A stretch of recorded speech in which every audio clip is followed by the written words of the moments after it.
మన ప్రభు అయిన యేసుక్రీస్తు పరిశుద్ధమైన నామంలో ఈ బైబిల్ స్టడీ కొడుకులోనికి చేరికూడి వచ్చిన మీ అందరికీ కూడా నిన్ను హృదయపూర్వకమైన వందనాలు, దేవునికి స్తోత్రాలు. చాలా సంతోషం. గత 2 కూడికల్లో మనము పక్షిరాజు గురించి తెలుసుకుంటూ వస్తూ ఉన్నాం కదా. పక్షిరాజు యొక్క అనుభవాలు ఏంటి అనే విషయాల గురించి మనం గత రోజుల్లో విన్నాం. విన్నాము చెప్పండి?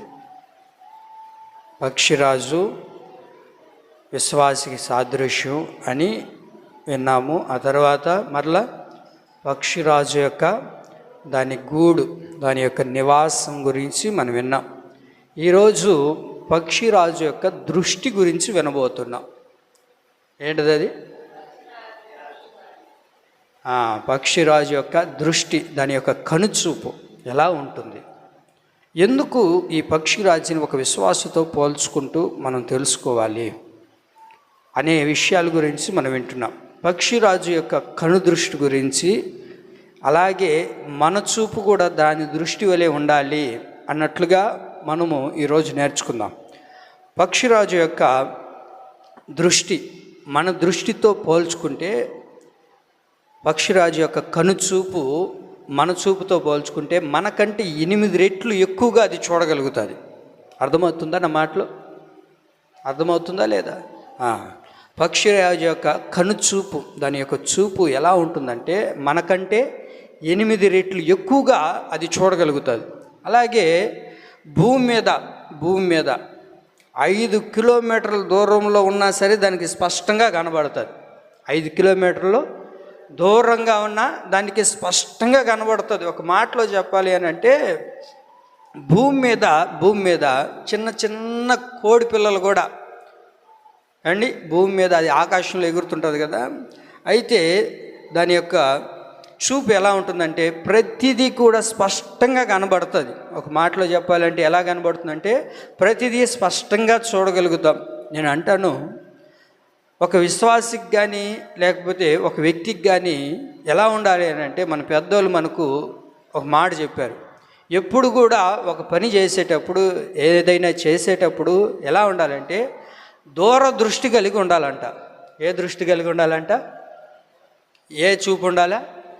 దూరపు చూపు ఉండాలి అని మాట్లాడతారు. ఎందుకనంటే దూరపు చూపు అనేది 4 దినాలు గడిచిన తర్వాత ఇది ఎలా ఉంటుంది అని ఆలోచించడానికి. మీకు ఒక విషయం చెప్పినా డాక్టర్లు కూడా చెప్తారు, దగ్గర చూపు పోతే ఇబ్బంది లేదంట, దగ్గర చూపు పోయినా ఇబ్బంది లేదంట, కానీ దూరపు చూపు పోతేనే ఇబ్బంది అంట. ఏ చూపు పోతే అది, దూరపు చూపు పోకూడదు. అందుకనే మనం వాహనాల్లో వెళ్ళేటప్పుడు కానీ అక్కడ ఏదైనా ఉన్నా సరే ఇక్కడ కనబడాలి మనకు స్పష్టంగా. ఎందుకనంటే అది అపాయాన్ని తప్పిస్తుంది. అలాగే దూరంలో ఏముందో కూడా నీకు స్పష్టంగా తెలుస్తుంది. ముందుటి దినాల్లో ఏమొస్తుందో, ఎలా జరుగుతుందో, ఎలాంటి పరిస్థితులు ఎదురవుతాయి, ఇవన్నీ దూరదృష్టి కలిగి చేసుకోగలుగుతాం. మన పెద్దోళ్ళు చేసింది చాలా ఆలోచించి దూరదృష్టితో చేస్తుంటారు. అయితే ఈరోజు మనం ఏం చేయగలుగుతున్నాం? ఆ దూరదృష్టి అనేది చాలామందికి ఈరోజు లేకుండా పోతుంది. ఎట్లా పోతే ఏముందలే అన్నట్లుగా ముందుకు అడిగేస్తున్నాం. ఈ పక్షిరాజు యొక్క కనుచూపు ఎలా ఉంటుందంటే మనకంటే, మనిషి కంటే సుమారు 8 రెట్లు అధికంగా ఉంటుంది. అలాగే 5 కిలోమీటర్ల ఎత్తులో ఉన్నా సరే చిన్న చిన్న కోడి పిల్లలను కూడా అది చూడగలుగుతుంది. వాక్యం చూద్దాం. ఫిలిప్పీలకు రాసిన పత్రిక 3వ అధ్యాయము, ఫిలిప్పీలకు రాసిన పత్రిక 3వ అధ్యాయము 13, 14 వాక్యాలు చదువుకుందామా? సహోదరులారా, నేను ఇదివరకే పట్టుకొని ఉన్నానని తలంచుకొనను, అయితే ఒకటి చేయుచున్నాను, వెనక ఉన్నవి మరిచి ముందున్న వాటి కొరకే వేగిరపడుచు క్రీస్తు యేసునందు దేవుని ఉన్నతమైన పిలుపుకు కలుగు బహుమానము పొందవలెనని గురి యొద్దకే పరిగెడుతున్నాను. నేను దేని కొరకు పరిగెడుతున్నాను? గురి యొద్దకు పరిగెడుతున్నాను. ఉన్నతమైన ఒక బహుమానం ఉంది. ఏముంది? క్రీస్తు యేసునందు దేవుని ఉన్నతమైన పిలుపునకు కలుగు బహుమానం పొందాలని నేను గురి యొద్దకే పరిగెడుతున్నాను. మరి నీవు నేను దేని కొరకు పరిగెట్టాలి? దేవుడు మనకు అనుగ్రహించే ఆ బహుమానం కొరకు గురి యొద్దకే మనం పరిగెత్తే వారిగా ఉండాలి. మరి ఈ బహుమానం ఎప్పుడు కలుగుతుంది? రేపు మాపు బహుమానం దేవుడు ఇస్తాడా? లేకపోతే 2027 సంవత్సరంలో ఇస్తాడా? అమ్మా నా వైపు చూడండి ఆయన, ఈ సంవత్సరంలో ఈ 2026 సంవత్సరంలో రాబోయే క్రిస్మస్కి ఏమన్నా దేవుడు మనకేమన్నా బహుమానం ఇస్తాడా? ఎప్పుడు ఇస్తాడు ఈ బహుమానం? చెప్పండి అండి, ఎప్పుడు ఇస్తాడు ఈ బహుమానం? పౌలు గారు అన్నారు, క్రీస్తు యేసు ద్వారా నేను ఒక పిలుపును పొందుకున్నాను, నేను గురి యొద్దకే పరిగెడుతున్నాను. ఎందుకు పరిగెడుతున్నానంటే ఒక ఉన్నతమైన బహుమానాన్ని దేవుడు నాకు ఇవ్వబోతూ ఉన్నాడు అని అన్నారు కదా. ఎప్పుడు కలుగుతుంది ఈ బహుమానము? ఎప్పుడండి? ఏంటిది? ఒకరు కూడా చెప్పట్లేదు. ఇప్పుడు ఈ భూమి మీద ఉన్నప్పుడు కలుగుతుందా? కాదు. ఎప్పుడు కలుగుతుంది? మరణించిన తర్వాత, ఆ పరలోకానికి వెళ్ళిన తర్వాత అక్కడ ఉన్నతమైన బహుమానం నీ కొరకు ఉంచారు అని అన్నామనుకోండి, ఏమంటారు?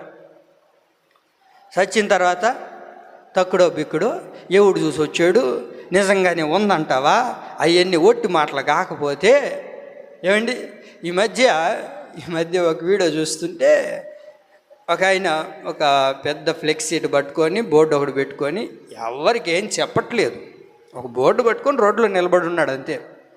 అందులో ఏం చెప్తున్నాడు అని అంటే, అందులో రాయబడిన మాట, యేసుక్రీస్తు నిజమైన మార్గం, పరలోకమునకు మార్గము అని రాస్తున్నారు. ఒక ఆయన వచ్చి అంటాడు ఏడుందో చూపి ఆ మార్గమా, ఏడుందో చూపి ఆ మార్గం అంటే ఈయన ఎంత చెప్తున్నా అవతల మనిషి వినట్లేదు. ఎప్పుడు వస్తుంది ఆ మార్గం? మరి ఆ మార్గం ఏమిటి? ఎక్కడుందో చూపి పదా. అయ్యా ఇప్పుడు కాదు, ఈ భూలోకంలో కూడా నువ్వు అనుభవించాలి అని అంటే మరి నువ్వు దేవుడి దగ్గర కావాలి. ఇట్లా అవన్నీ చెప్తున్నా సరే, దేవుని యొక్క మాటలు చెప్తున్నా, అతను మాత్రం ఏం చెప్తున్నాడంటే, చచ్చిన తర్వాత నువ్వు చూసి వచ్చావా? ఉన్నప్పుడే కదా కావాలా? చచ్చిన తర్వాత ఎవడికి కావాలా? ఉన్నప్పుడే కదా, బ్రతుకున్నప్పుడే కదా అన్నీ కావాల్సింది. బ్రతుకున్నప్పుడే కదా నరకాన్ని చూస్తున్నాము. నరకాన్ని అంటే ఏంటి? కష్టాలు, బాధలు, వీటన్నిటి ద్వారా బ్రతుకున్నప్పుడే కదా. మరి బ్రతుకున్నప్పుడే పరలోకాన్ని చూపించవచ్చు కదా, పరలోక మార్గం చూపించచ్చు కదా అని వాదిస్తూ ఉన్నాడు. ఎంత చెప్పినా కొంతమంది వాళ్ళొక మనసులో ఒకటి పెట్టుకొని మన దగ్గరకు వస్తారు అంతే. మనం ఎంత ఆర్గ్యుమెంట్ చేసినా, ఎన్ని చెప్పాలని చూసినా వాళ్ళు మన మాట వినరు. వినాలనుకున్న స్వభావం ఉండదు. వాక్యం ఏముంటుంది? గురి యొద్దకే నేను వెళ్తూ ఉన్నాను, ఉన్నతమైన బహుమానాన్ని పొందుకోవడానికి నేను పరిగెడుతున్నాను అని అన్నారు పౌలు గారు.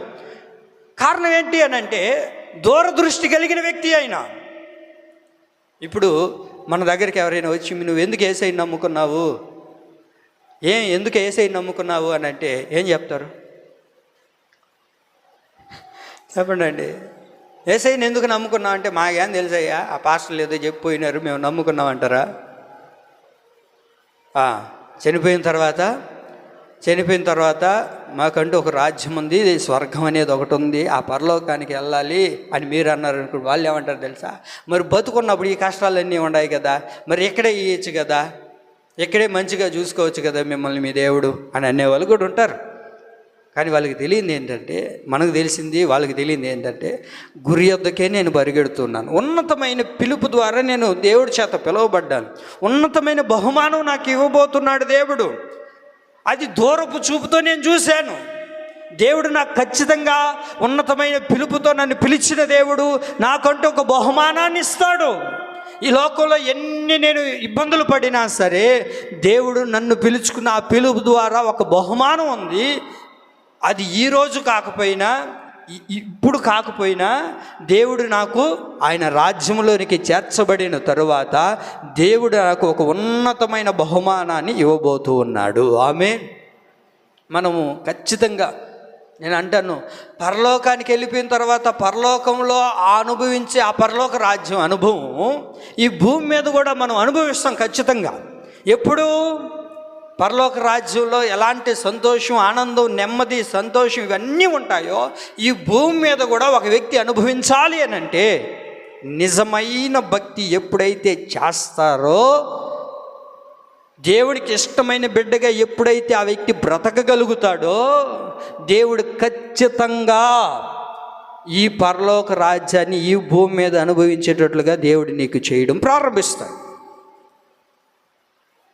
నేను చిన్న ప్రార్థన చేసుకుంటూ ఉంటే ప్రభు దగ్గర, ఎందుకు మనిషిగా పుట్టిన తర్వాత ఈ రోగాలు, ఈ బాధలు, అసలు ఈ షుగర్లు, ఈ బీపీలు అన్నీ వచ్చి మానవుడు వెసారిపోతున్నాడు, ఇబ్బంది పడిపోతున్నాడు, వద్దురా బ్రతుకు అనిపిస్తుంది కదా.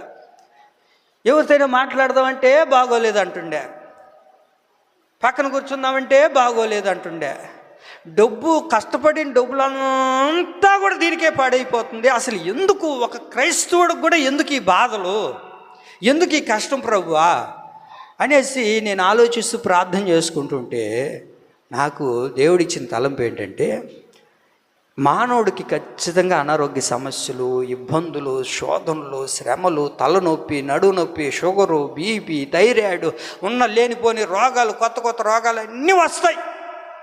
కొత్త కొత్త తెగుళ్ళు, కోళ్ళకి కానీ తెగుళ్ళు వస్తాయి. చూసావా? చూసినారు మీరు ఎప్పుడైనా కోళ్ళకి తెగుళ్ళు వస్తే ఎట్లుంటుంది చెప్పండి?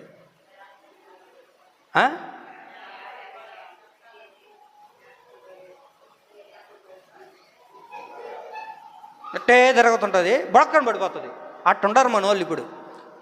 నిజం, ఇది లేదని చెప్పుకోవడానికిలే, కొత్త కొత్త రోగాలన్నీ చెప్తుండే.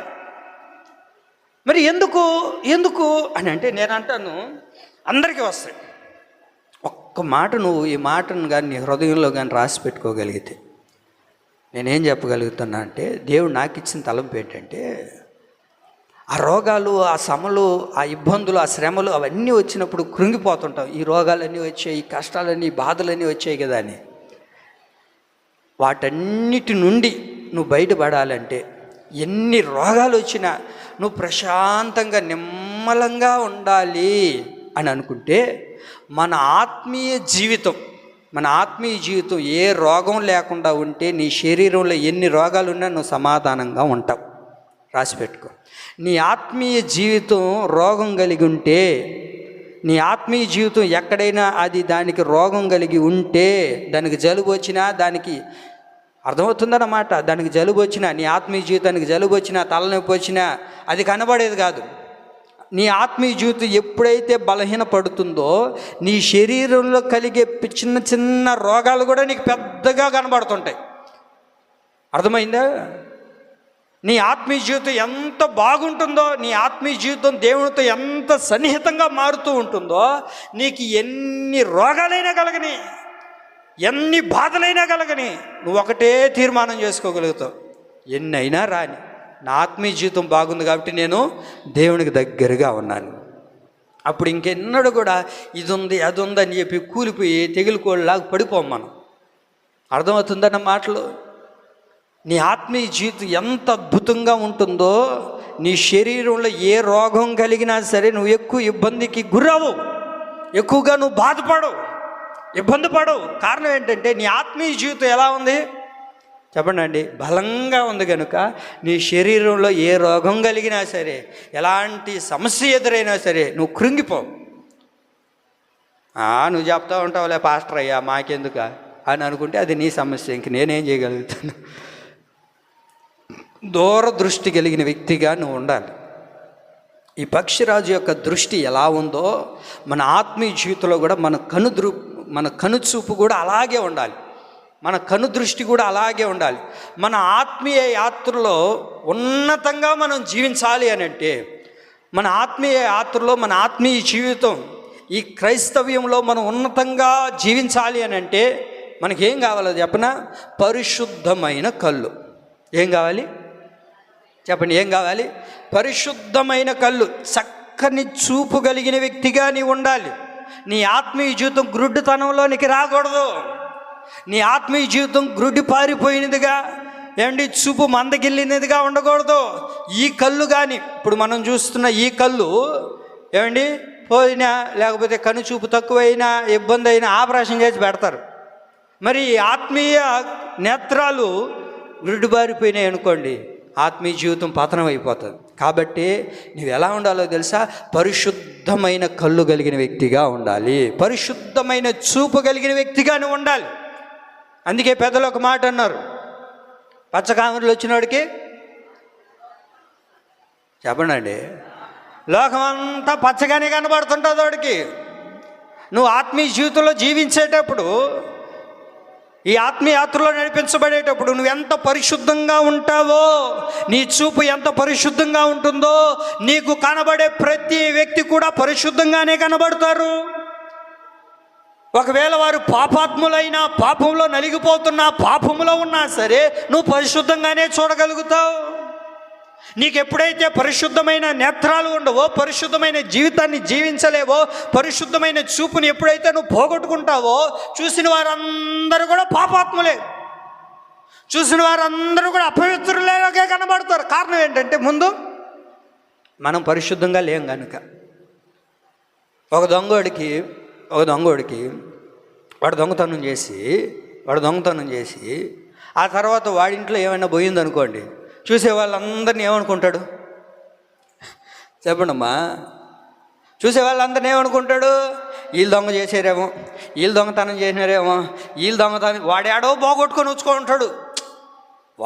పోగొట్టుకొని వచ్చి ఉంటాడు.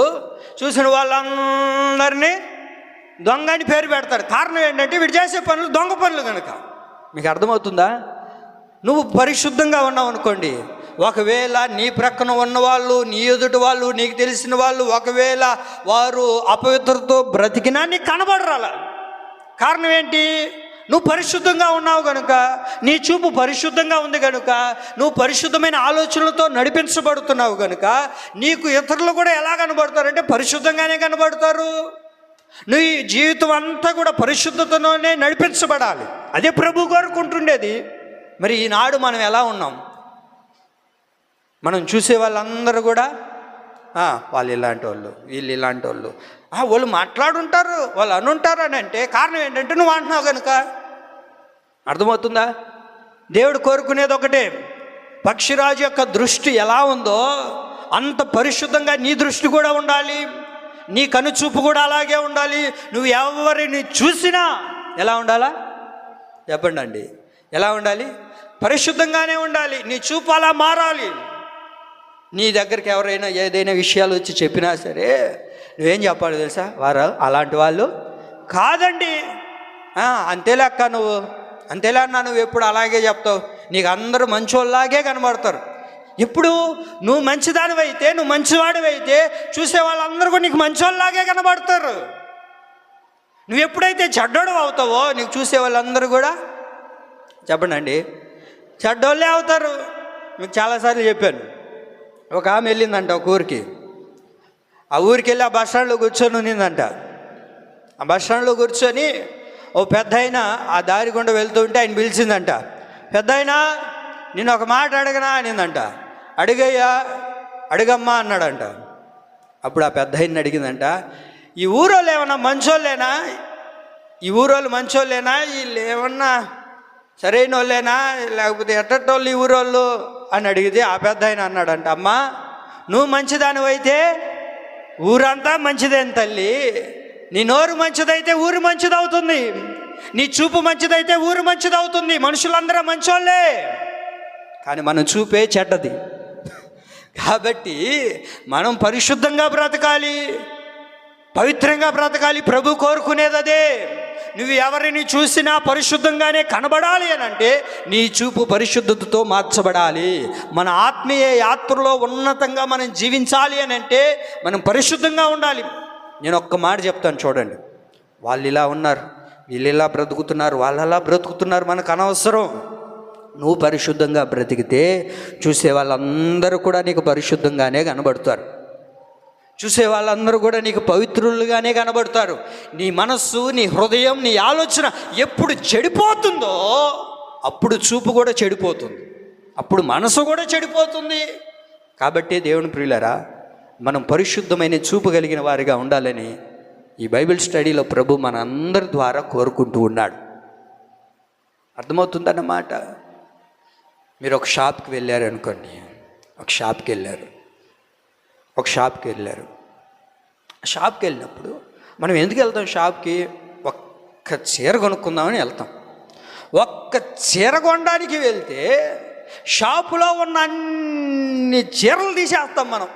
అది ఆ చీర దియా, ఈ చీర దియా, అబ్బా ఏం బాగలేదానా, ఆయన ఇంకా మూల పెట్టుండే మూట కూడా తీసుకురమ్మంటాం మనం.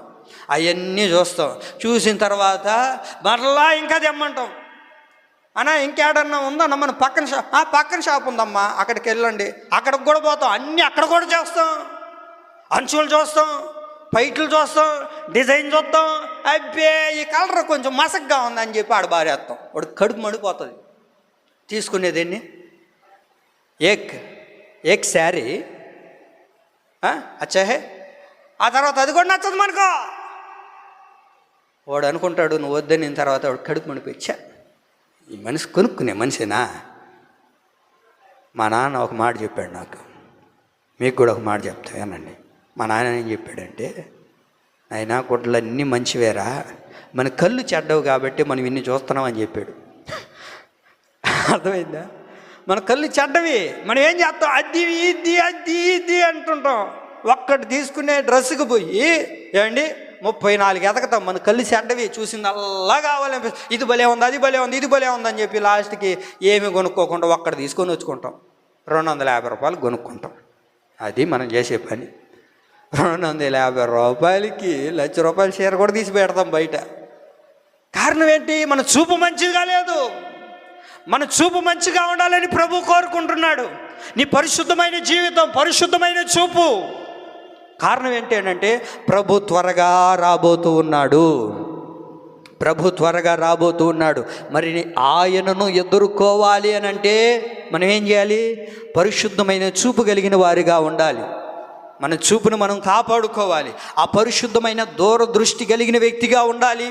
కారణం ఏంటి? ఎందుకు అలా మన చూపు ఉండాలి? ఏం పరిశుద్ధంగా ఉండకపోతే ఏం జరుగుతుంది? ఎందుకని మన చూపు పరిశుద్ధంగా ఉండాలని అంత వక్కారి నుంచి మనం వినాలి. ఎందుకు మనం పరిశుద్ధమైన చూపు కలిగిన వారిగా ఉండాలి అని అంటే ప్రభు అన్నారు. మత్తయి సువార్త 6వ అధ్యాయం 22, 23 వాక్యాలు చదువుదాం. మత్తయి సువార్త 6వ అధ్యాయము 22, 23 వాక్యాలు చదువుకుందమ్మా. అందరిది ఏంటి? మత్తయి సువార్త ఆగనమ్మా. మత్తయి సువార్త 6వ అధ్యాయము 22, 23 చదువుదామా. 22, 23 చదవండి నాయన. దేహమునకు దీపము కన్నే గనుక నీ కన్ను తేటగా పరిశుద్ధంగా ఉండిన యెడల నీ దేహమంతయు వెలుగుమయమై ఉండును. నీ కన్ను చెడ్డదైతే నీ దేహమంతయు చీకటమయమై ఉండును.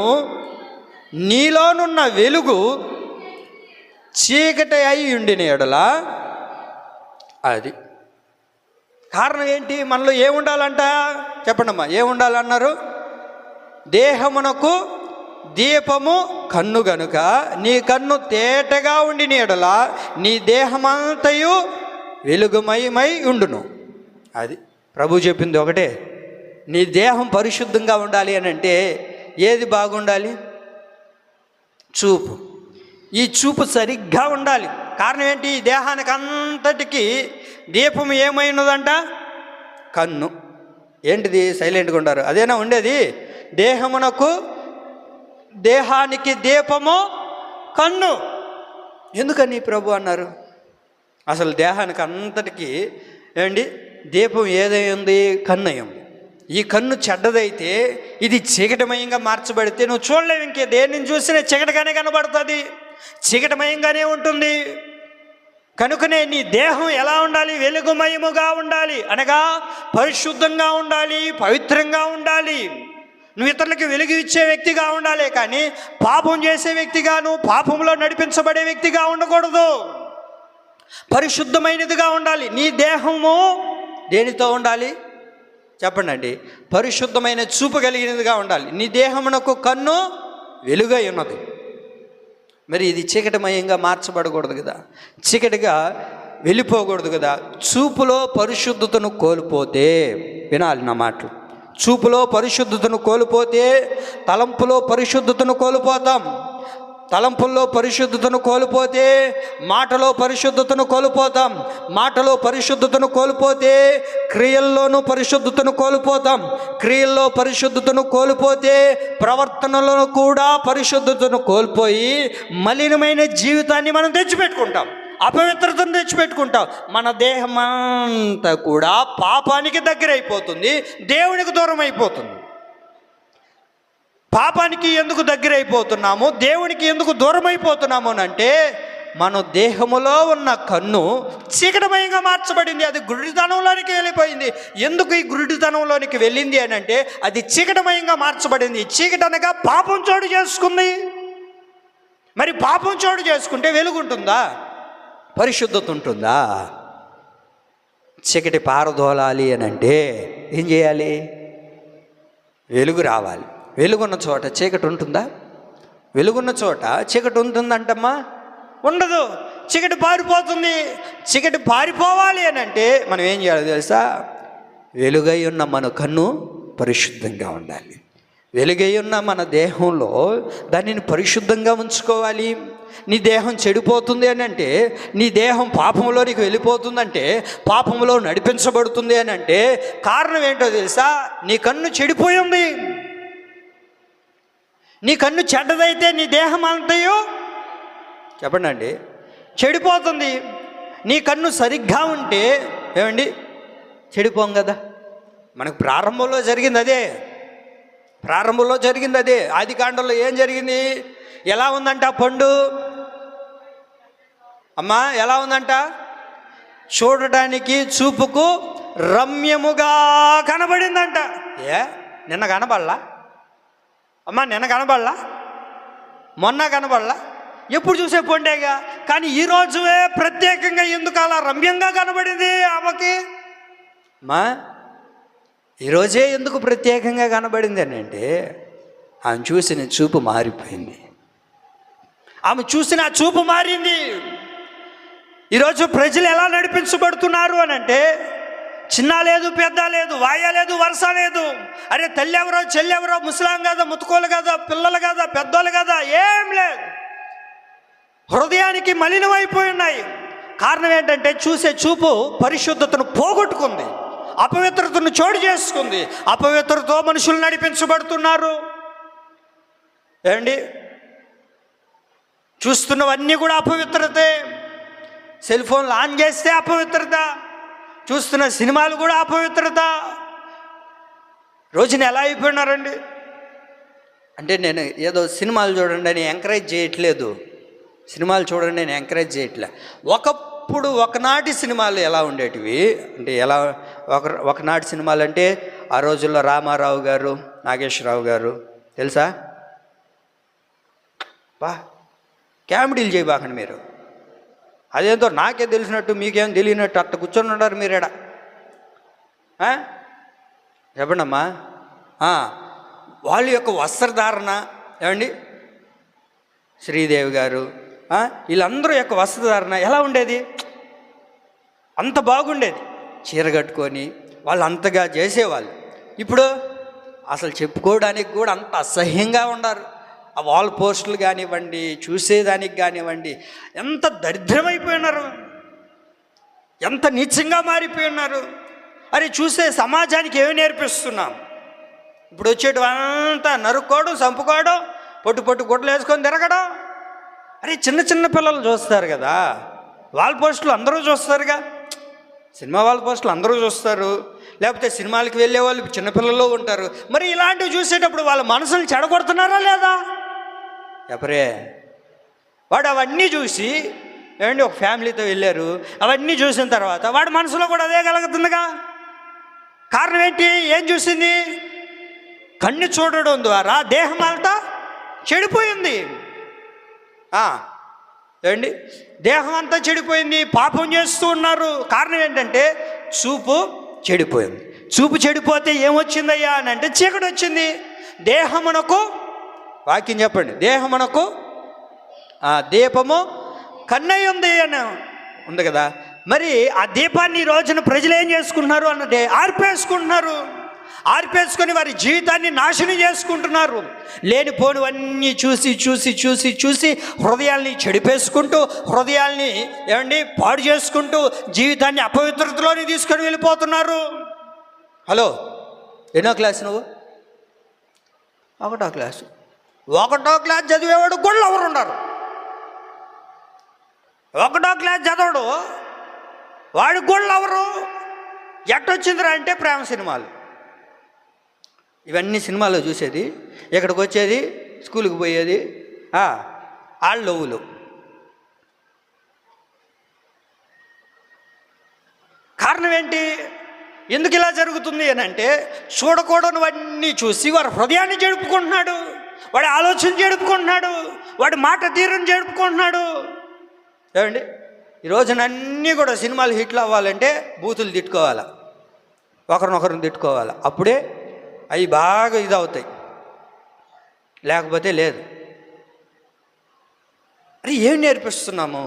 ఏం చూస్తున్నారు మన బిడ్డలు? ఎలా వెళ్తుంది సమాజం? ప్రియులారా, జాగ్రత్త.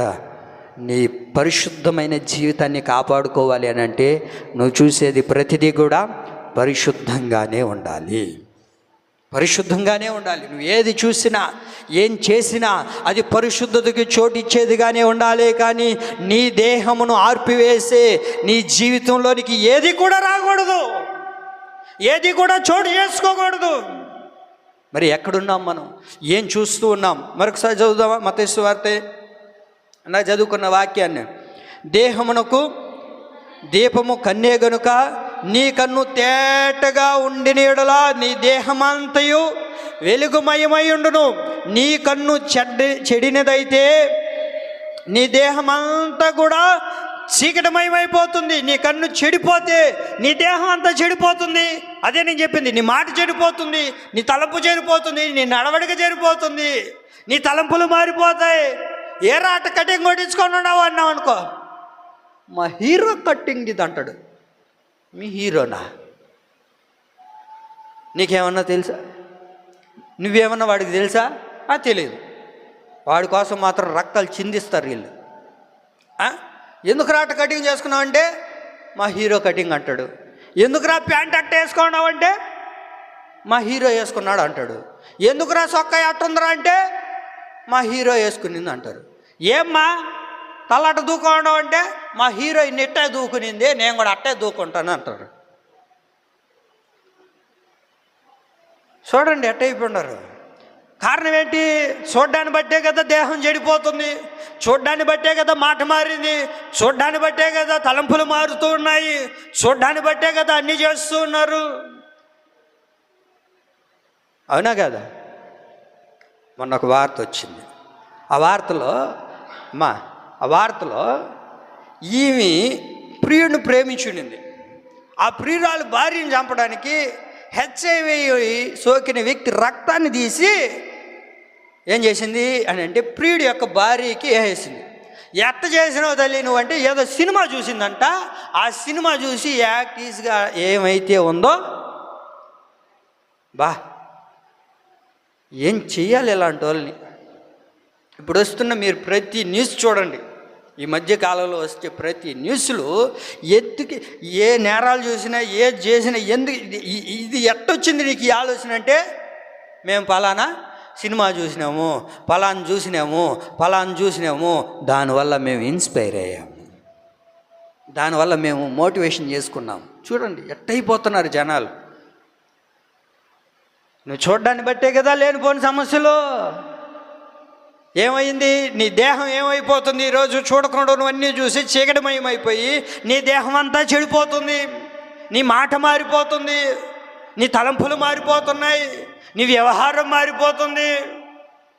ఏమండి, లేనిపోని మాటలన్నీ మాట్లాడుతున్నారు పిల్లలు, లేనిపోని వ్యవహారాలన్నీ నేర్చుకుంటున్నారు. పెద్దోళ్ళు అలాగే ఉన్నారు, చిన్నోళ్ళు అలాగే ఉన్నారు, సమాజం మొత్తం అలాగే అయిపోతున్నారు. కారణం ఏంటి అని అంటే చూడకూడనివన్నీ చూసి చూసి చూసి చూసి ఏమండి ఈ కంటితో చూసి శరీరాన్ని పాడు చేసుకుంటున్నారు. ప్రియులరా, జాగ్రత్త. నీ దేహం పరిశుద్ధంగా ఉండాలని ప్రభు కోరుకుంటున్నాడు. పక్షిరాజుకు ప్రతిదీ కనబడడానికి గల కారణం ఏంటంటే తన చూపు ఎక్కడా కూడా తన చూపు ఎక్కడా కూడా మందగిల్లిపోలేదు, తన చూపు ఎక్కడా కూడా తగ్గిపోలేదు. కారణం ఏంటంటే అది ఏది పడితే అది చూడలేదు.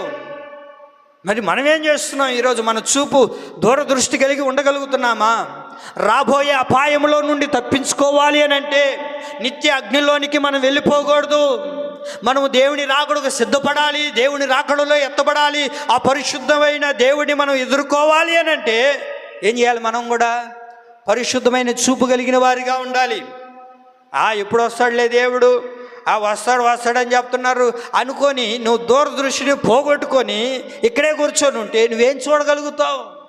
నువ్వు ఆ పరిశుద్ధతని ఎలా పొందుకోగలుగుతావు? కాబట్టి మనం చేయాల్సింది ఏంటో తెలుసా? మనం చేయాల్సింది ఏంటో తెలుసా? 119వ కీర్తన 37వ వాక్యం చూడండి. అయితే ఇప్పుడు మనం ఏం చేయాలి అని అంటే 119వ కీర్తన 37వ వాక్యం చూడండి. ఆయన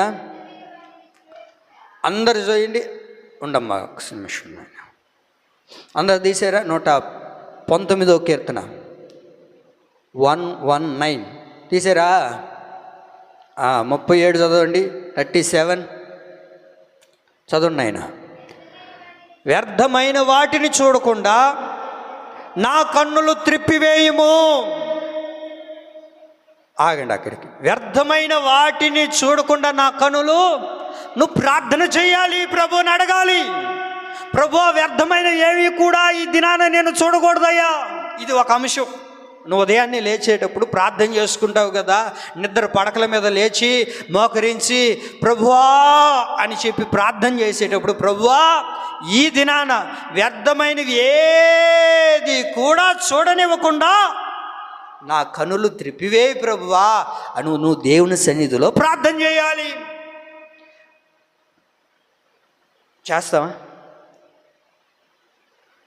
చేద్దామా వద్దా?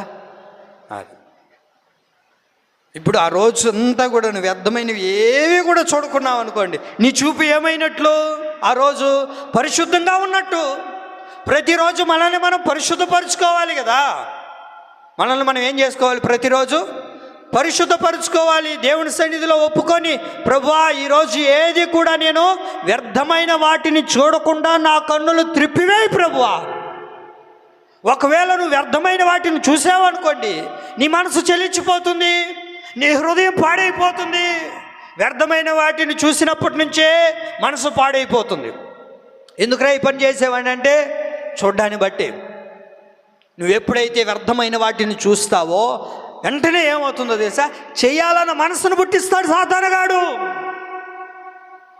ఎప్పుడైతే ఆ ఫలాన్ని చూసిందో అప్పటి నుంచి ఆ ఆలోచన, ఆ మనసు, నిద్రపోయినా నిద్ర రావట్లే, హలో నిద్రపోయినా నిద్ర రావట్లే, వంట చేస్తున్నా అదే గుర్తొస్తుంది, అటు పోతున్నా అదే గుర్తొస్తుంది, గొడ్లు ఉతుకుతున్నా అదే గుర్తొస్తుంది, ఇల్లు చెంపుతున్నా అదే గుర్తొస్తుంది. ఏందది?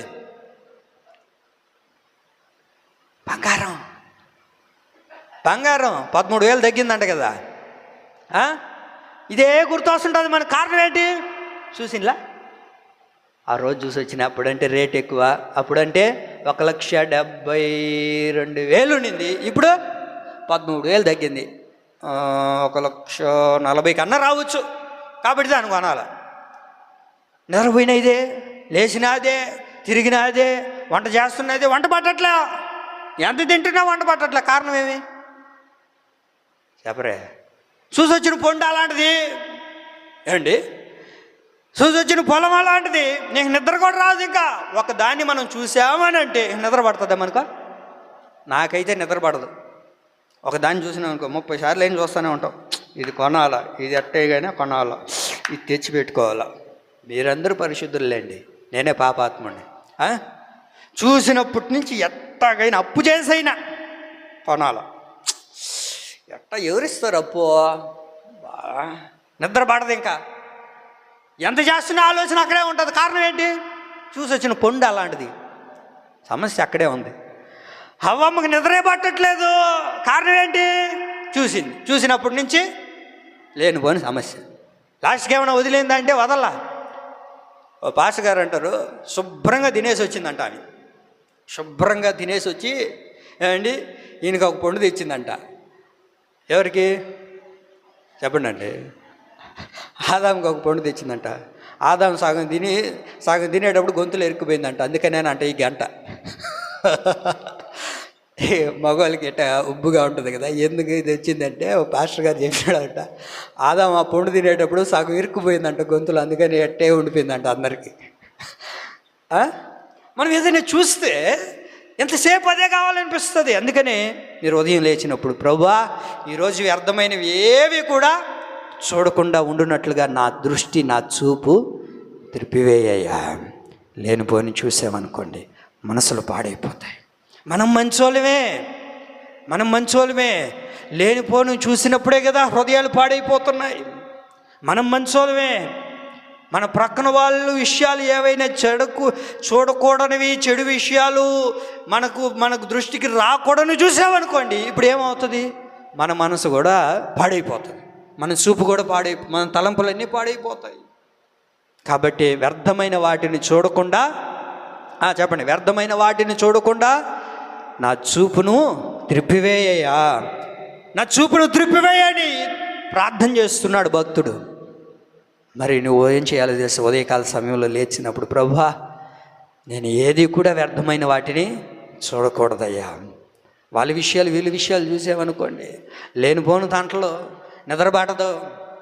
ఏమా ఏందోనయ్యా వాళ్ళు చూసినప్పటి నుంచి అనవసరమైన వాళ్ళు మనం చూసామనుకోండి వ్యవహారాలు, ఇంక నిద్రపడదు మనకు కూడా. కడుపు మంట ఎవరు కూడా చెప్పాలా? చూసాంగా నలుగురికి చెప్పందే నిద్రపడదా రాత్రికి మనకు. కాబట్టి ఒకటే ప్రార్థన చేయి, ప్రభువా లేనిపోని చెత్తంతా చూడకూడదు నాయనా, నేను లేనిపోనివన్నీ నేను చూడకూడదు ప్రభువా. మత్తయి సువార్త 5వ అధ్యాయము 28వ వాక్యం చూడండి ఆయన. మత్తయి సువార్త 5:28. నేను మీతో చెప్పినదేమనగా ఒక స్త్రీని మోహపు చూపుతో చూచు ప్రతి వాడు అప్పుడే తన హృదయమందు ఆమెతో అది. నువ్వు పాపం చేయాల్సిన అక్కర్లేదు. నువ్వు మోహపు చూపుతో చూసినా సరే అది పాపం. నువ్వు మోహపు చూపుతో పాపపు ఆలోచనలతో ఒక వ్యక్తిని చూసినా సరే అది పాపం.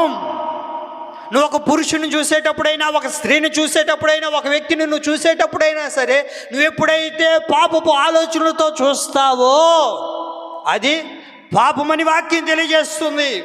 కనుకనే ప్రభువా అలాంటివి ఏవి కూడా నేను చూడకుండా ఉండునట్లుగా నా చూపును పరిశుద్ధపరుచయ్యా. నా చూపును, నా తలంపులను, నా ఆలోచనలు పరిశుద్ధపరచు. అలాంటి వ్యక్తిగా నేను బ్రతకాలి, అలాంటి వ్యక్తిగా నేను జీవించాలి ప్రభువా. అలాంటి పరిశుద్ధమైన కన్నులను, ఆ చూపును నాకు దయచేయి ప్రభువా.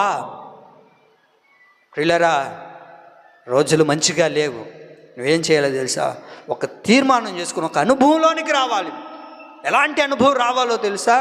యోబు గ్రంథం 31వ అధ్యాయం 1వ వాక్యంలో ఉంటుంది.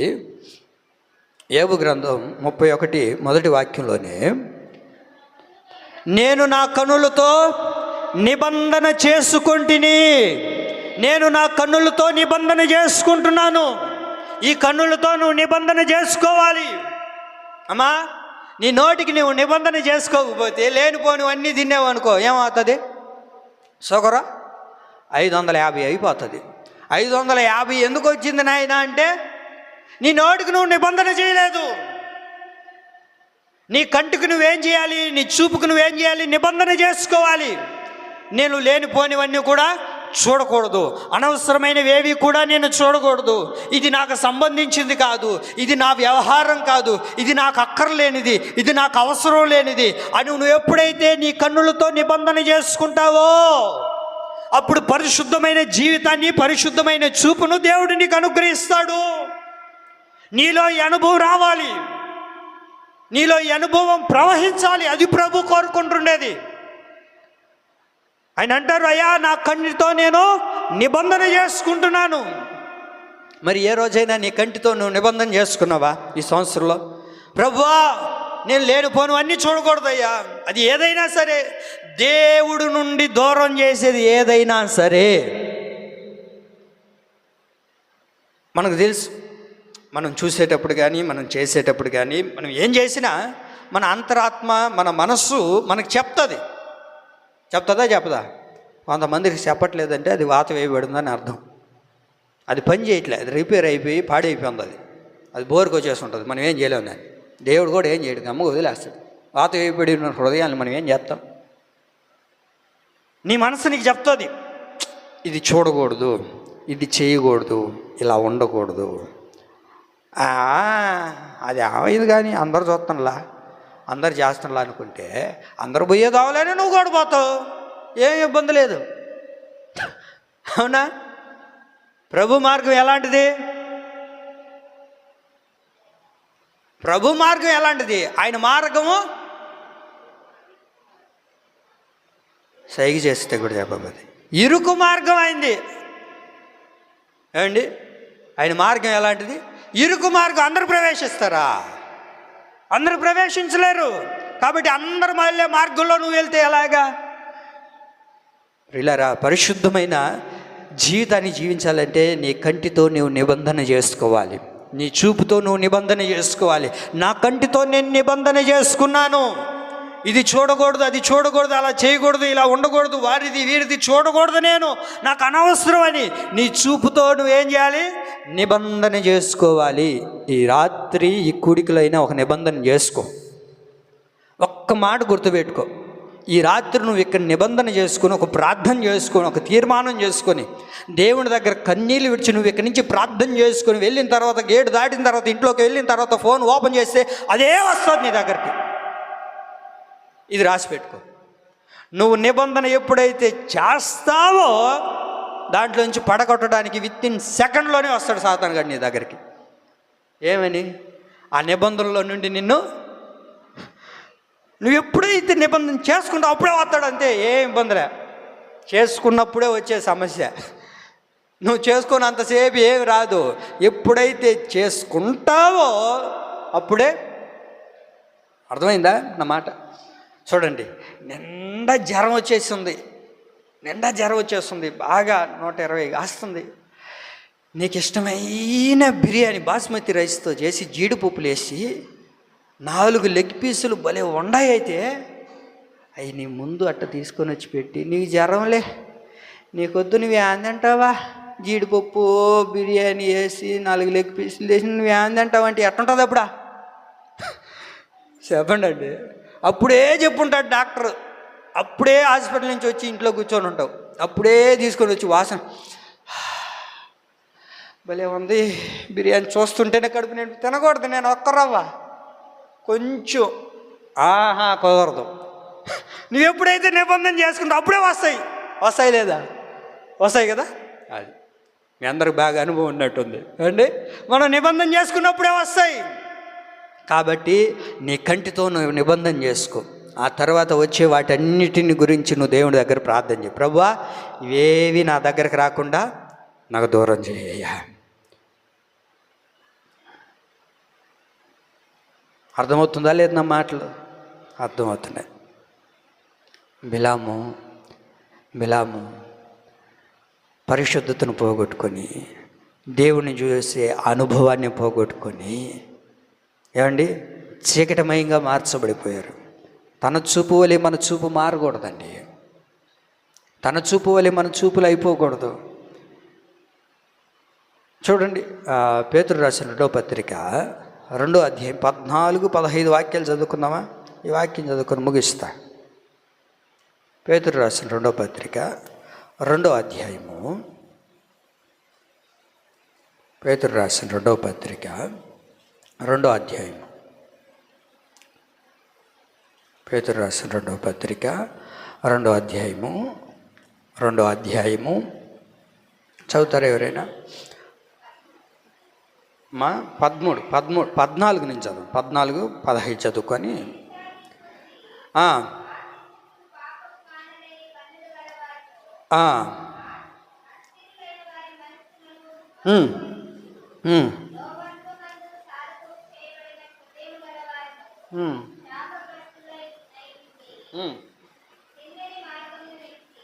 తిన్నని మార్గమును విడిచి బిలాము పోయిన మార్గమును బట్టి అది త్రోవ తప్పిపోయిరి. బిలాము దుర్నీతి వలన కలుగు బహుమానమును ప్రేమించెను. చాలు చూపును పోగొట్టుకున్నాడు. దుర్నీతిమైన వాటి కొరకు ప్రాకులాడి తన దేహాన్ని పాడు చేసుకొని ఇప్పుడు ఏమయ్యాడు? దేవుణ్ణి కూడా చూడలేని ఆ యోగ్యతను పోగొట్టుకున్నాడు. ఒకప్పుడు బిలాము ఎంత అద్భుతమో కదా, మంచి ప్రవర్త. తను ఆశీర్వదిస్తే అందరూ ఆశీర్వదించబడేవారు. మరి అంత గొప్ప ప్రవక్తే ఒక మాటలో చెప్పాలంటే ఇప్పుడు ఏమైపోయాడు? ఎందుకు ఇలాంటి పరిస్థితి వచ్చిందంటే, లేనిపోనివన్నీ తీసుకొని వచ్చి అయ్యగారు ముందర పెట్టే లోపు వాటన్నిటిని చూసి ఆశపడి తను ఏమయ్యాడు అని అంటే తన దేహాన్ని పాడు చేసుకున్నాడు. తన దేహాన్ని చీకటమయంగా చేసుకొని అరే దేవదూత నిలబడి ఉన్నా సరే అది చూడలేకపోయాడు. దేవుడు నీ దగ్గర ఉన్నా సరే నువ్వు దేవుడి మందిరానికి వస్తున్నావు, దేవుడి యొక్క స్వరూపాన్ని చూడగలుగుతున్నావా? దైవ సేవకుని యొక్క ముఖ దర్శనం ద్వారా దేవుడు మనతో మాట్లాడతాడు కదా. మరి దాన్ని మనం చూడగలుగుతున్నామా, గ్రహించగలుగుతున్నామా, అవలంబించుకోగలుగుతున్నామా, నడుచుకోగలుగుతున్నామా అంటే అది లేకుండా పోవడానికి గల కారణం ఏంటంటే మన దేహం చీకటిమయంగా మార్చబడిపోయింది. మరి ఈ రాత్రి అయిన ప్రభు దగ్గర, ప్రభువా నేను ఎంత దూరంలోనున్నా సరే నేను దానిని గుర్తుపట్టాలి. మీకు అర్థమైందన్నమాట.